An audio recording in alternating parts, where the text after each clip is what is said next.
Atkinson, man who leads the championship, leading the way into Paddock Hill Bend for the first time. Not sure where Josh has got to. Maybe there was an issue with his machine there, Bradley. What do you think? I'm not 100% sure, in all honesty. It has to be said that for the number 62 of Josh Wainwright, because he was out there on a warm-up lap, but of course, as the 400s get underway, it's good to see actually Dave Lindemann out there on circuit, of course, after that incident at Paddock Hill Bend in the mini-twins earlier on. But he's out there in new leathers, new helmet, and he's going around the outside of Ollie Sims. But is that sorry, it's Martin McKenzie, I believe it could well be. It's difficult to tell from this distance, but certainly Andy Gill leading the way on bike number 2. That's ZXR 400. Former champion as well as Andy Gill, former Milano Trophy winner, and that bike as well champion in 2019 with Glenn Davies. But he leads the way ahead of, that's Alicia Layton, isn't it, in fact? Yeah, she's riding very well. She's getting stronger, Alicia, there. As the GP Originals come across the line, and is Atkinson leading the way ahead of Taylor, Chapman, Linton on the 250. Good start from Mark there, and it's Higgins, bowls over Grigson, Brooks, Edge. Actually, top 9, 10 across the line now. Raining, sorry, top 10. Getting chatter on the radio there. He's looking to see if there's a bit of an incident somewhere. Can't see anybody running too hard as the 400s come across the line. And it is Andy Gill. It is indeed Alicia Layton, who's up to second ahead of Dave Lindemann. Then it's Nick Smith leading Hayden. Then it's Martin McKenzie, so he's a little further back. What do you see there, mate? Alicia Layton trying to go around the outside of Andy Gill there. That's an inspired move if ever I saw one. As they go in towards Druids now, and Dave Lindemann yesterday, there's a great video in fact of Dave Lindemann doing that, exactly that on Andy Gill, but it is Andy Gill who has the advantage because the garage mates with Hayden and Nick Smith this weekend is Andy Gill. He's ahead of Alicia Layton and Dave Lindemann, so you've got the ZXR 400 ahead of 2 ZX4Rs. And that, to me, looks like Nick and Hayden Smith right there with them as well. Lindemann cuts to the inside of McLaren and it takes the advantage for second, at least, from Alicia Layton, trying to get the power down now and into the wheel tracks of Andy Gill. They come out of Clark Cove and onto the front straight once more. Already getting into the thick of things with some of the tail enders in the GP Originals. Alicia looks for the inside on Lindemann, but Lindemann is a little bit quicker as they go into the Paddock Hill Bend again, a long way around the top of Andy Gill. He's a really yeah, so a pair of them there. As soon as goes down the outside of Lindemann, she had some serious drive down there, mate. What a move. She's definitely not going slowly whatsoever as we come down the hill. Oh, actually, that's not Alicia, is it? That's Lindemann. That's Lindemann now. Second, no, it was Alicia with the outside pass. Right, Linda, and he's Lindemann there in second, as you say, something to settle there. But that was a great attempted move there from Alicia, clearly getting the hang of the 400. Somebody very wide up that like clearways, negotiating the way into the gravel. Somebody off in the gravel there from the GP Originals. Not quite sure. There'll be a yellow flag up there, of course, to let people know there's something amiss. I think that's more mechanical, though. Yeah, it looks like Michael Grigson there from this distance, but we'll await confirmation of that one as the 400s again will scream across the line to complete lap number 3. Michael Grigson not coming across the line on bottom number 20 in the GP Originals. Lindemann again looking for the long way round on Andy Gill, but I don't think I've ever seen as many overtakes around the outside as what we have in the first 3 laps of this race. Let's go for the outside of Druids instead then, shall we? And he does just that. They go down the hill. He's now got the inside advantage into Graham Hill. We know how strong he is at Graham Hill. I don't think I've seen anybody go through there quicker, certainly not this weekend, as he works the curve beautifully on the X. It's a matter of time before he extends that way. Oh, some passing on the back markers there. Some of the 400s come up on these slower.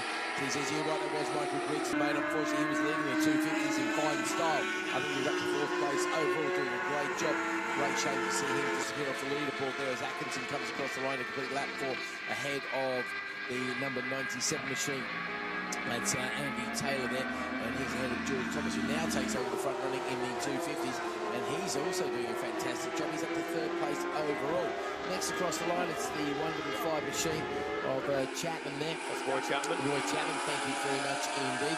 And it's Mark Linden and John Bowles over, and it's the 38 machine of Darryl Higgins, another TZ2. Lindemann's got 2 back markers coming into play here. In fact, 2 of the GP Originals, but I couldn't quite get through one of them. That one there is Mark Edge, who the man from Louth. Incidentally, it's been quite shot sold on that helmet that he's wearing there, but Dave Lindemann punches his way past Mark Edge. Andy Gill up the inside, and he's got a bit swamped in the middle because he's got 3 more yet to go past as well, but Lindemann leads the way. Andy Gill, Alicia Layton trying to cut underneath Andy Gill there. They're side by side as they come onto the front straight. I tell you what, Gill would love those 20 points, but Alicia Layton would also like them as well. It's a silver medal that goes with. It looks like Gill's a little bit stronger in the paddock. He's got the outside run there as well, but look at Leighton's speed mid-corner. Oh, she has to roll out of it there as she almost touched Gill going through the corner. That's actually going to see her get relegated now. She lost that little bit of momentum. That's all it takes to, unfortunately, lose a place. And I think she's going to have to give second base there to Nick Smith, I think it was. And certainly Nick Smith is a very hard man to get past. He's a very quick boy. He's not been out playing very much this year, but Nick certainly lost none of his speed now. I can see son Hayden, I think, on the tail of Alicia Leighton. So she's certainly getting the Smiths, giving it to her, unfortunately, and losing a few places. Alicia was looking so good for a good podium there, but the race is not over. We're only halfway into it, so hopefully she can fight back very shortly indeed. Atkinson over the line with the fastest lap of the race at 51.9. Don't know what sort of lap times you've got for the GP Originals. They're not a Bemsee class, so we don't keep a close eye on their lap tyre records, I'm afraid. It is Andy Taylor there in second, Roy Chapman third, George Thomas on the 250, drops down to fourth place ahead of Mark Linton. So a little bit of a class battle there, but Thomas is 4 seconds ahead of Linton as the 400s make their way back towards us once again as we come off of Clearway. So just a quick, don't work on front one for George Thomas, so we see him go up on that time on the screen. Also, of course, with Phil Atkinson leading Josh Wainwright by something in the region of 30-odd points. This will be the championship. This will be the confirmation of Phil Atkinson being GP Original Champion. And the other thing I've just seen is a purple sector time for Dave Lindemann in sector 1. So I don't know how much of a clear track he's got, because all of a sudden there's a lot of traffic spread all the way around here. And so I don't know if he's going to get a clear run, a decent lap time. Obviously, he'd like to take a couple of lap records. I think there's the one thing we haven't seen a million on for him, but he does a 51.938. So the 400 lap record around here for this particular class. It's borrowing one of their older ones, I think.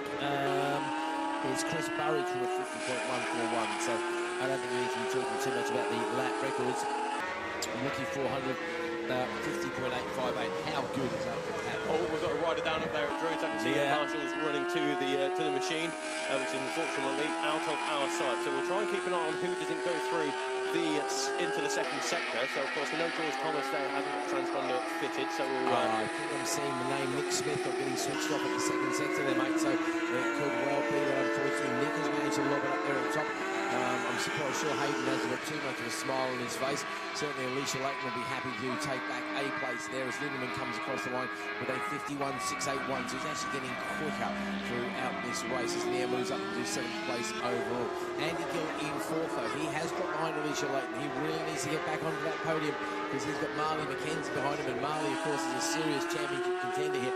Kate Watt, the other serious championship contender, he's quite a way down as well though. He's 4th in class in the sub-64s, so that puts him quite a few places behind Andy Gill. So this is good news for Gill as he looks to reclaim that championship. I think he must be ahead, but I haven't had a chance to sit down and look at those points too accurately. As Atkinson comes across the line and complete lap 9, so just 3 to go for Phil Atkinson to confirm himself as yet another championship. And he could be 2 on the day, of course, Bradley, because he will be looking to take the Ninja Championship, where he's only leading by 1 point there as well.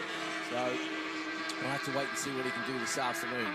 As we see another purple for Lindemann that's in the second sector, the back up a yellow in the first sector, but it's still a 51.9, so he's still absolutely flying. Still a bit of chatter on the radio, not quite sure what's happening there. Hopefully Bradley's going to be able to listen into that in just a moment. Keep us updated if there's anything too interesting as Taylor there in second place ahead of Thomas the leader, George Thomas the leader in the 250s. Bolsover, John Bolsover, the leading master there, is in 4th place overall, 3rd in 350s ahead of Mark Linton, 2nd in the Masters on the 250. Running out of lap 3 rapidly as Atkinson comes across the line with that number 1 plate gleaming in what little sunshine there is here. But he's 10 laps in, 51.949, the fastest of his laps there. And it's going to be leading Taylor, Thomas and Bolsover across the line once again. Quite a close battle there between Thomas, Bolsover and Lindemann now getting in the mix.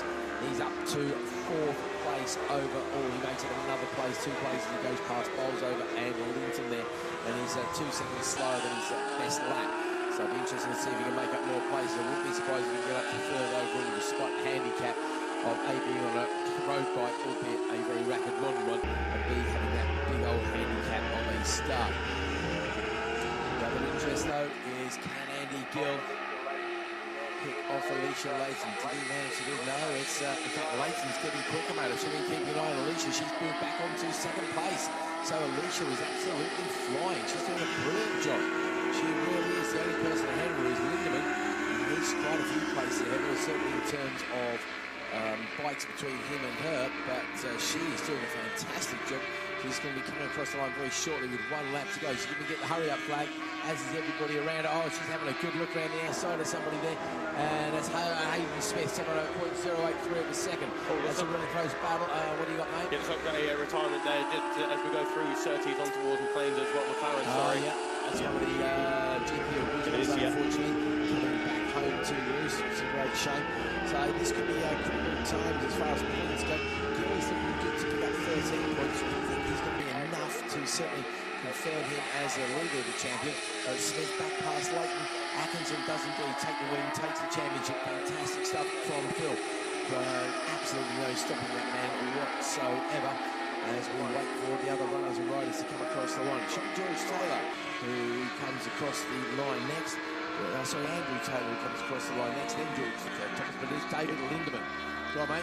Yes, it's coming across the line now. That was that battle between Alicia and Leighton, and it does go to Alicia over Hayden Smith then. So second position in class for Alicia, and I think they'll call it a little bit with the back markers, but it worked out in favour of Alicia then. She read it perfectly, went up the inside, and Hayden Smith was forced to go the long way around, relegated down to third place then at the end of that particular race then. So as you mentioned, confirmation then that Phil Atkinson is the 2024 GP Originals champion on that Rose MOT Centre supported TZ350 Yamaha, ahead of Andrew Taylor, George Thomas third overall, first in the 250 class, and then it is Dave Lindemann, Mark Linton, Alicia Leighton, Hayden Smith, John Bolsover, Andy Gill, Marley McKenzie, and Darryl Higgins, Mark Edge, Kobe Perry, first of these sub-64s, ahead of Damien Lee by 1 second at the end of 12 laps.